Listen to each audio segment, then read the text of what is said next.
आगरा में चाचा नाम का एक बूढ़ा आदमी एक रेडी पे देसी घी से टिक्की बनाकर बेचते रहता था।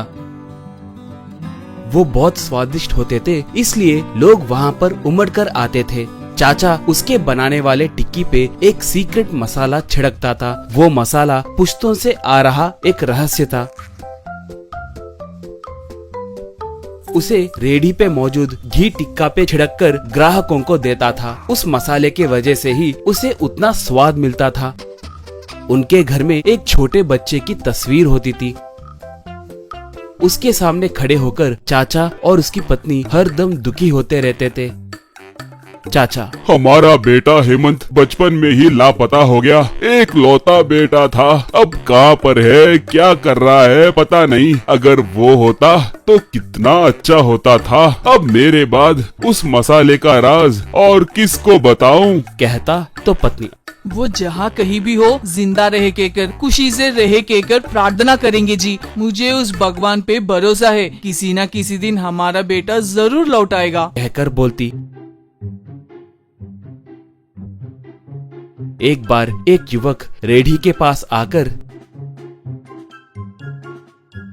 पिताजी, मैं हूँ, बचपन में खो गया हेमंत आपका बेटा, कहकर उसके पैर पकड़ा। चाचा खुशी से बेटे को ऊपर उठाकर, बेटा, ये सपना है या सच? तुम इतने दिन कहाँ पर थे? क्या हो गया बेटा? कहकर पूछा। हेमंत तब, पिताजी, उस दिन मैं मेले में भटककर किसी और के साथ चला गया। वो लोग मुझे मुंबई को ले जाकर वही पाल पोस कर बड़ा किए। वो लोग मैं उन्हें मिला हूँ कहकर नहीं बताए। पहले माँ मर गई, बाद में पिताजी मरते मरते वो राज मुझसे कह के मर गए। माँ कैसी है पिताजी? कहकर पूछा। घर में माँ बेटे को देखकर, बेटा, तुम्हें दे के बिना ही हम लोग मर जाएंगे कहकर हम सोच रहे थे, मगर वो भगवान बहुत दयालु है, इसलिए तुम्हें हमारे पास पहुँचाए, बोली। हेमंत तब, अब से कभी भी आप लोगों को मैं छोड़कर नहीं जाऊंगा माँ। पिताजी के पास काम सीखकर उनका हाथ बटाऊंगा। पिताजी, मुझे उस मसाले का राज बताओ ना, कहा। चाचा तब, ठीक है बेटा, पहले तुम घी टिक्की कैसे बनाते हैं सीखो, बाद में तुम्हें उस मसाले को कैसे बनाते हैं मैं सिखाऊंगा,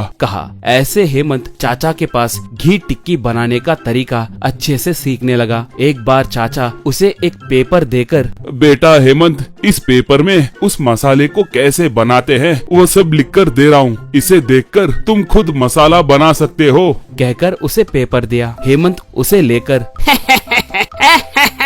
कहकर हंसने लगा।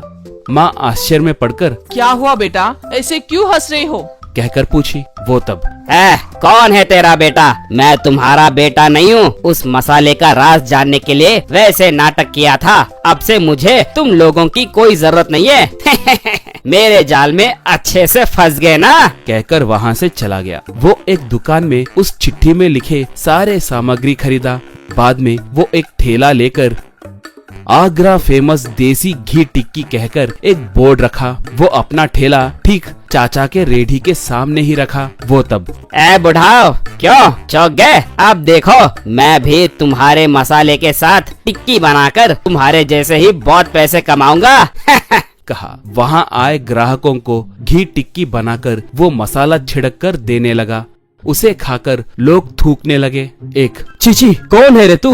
ये क्या है? निकम्मे कहीं के, तुम्हारे सूरत के जैसे ही ये टिक्का भी घटिया है, कहा। तो एक औरत, थो, ये टिक्की गोबर के जैसे बुआ रही है, गधे कहेंगे, बोली।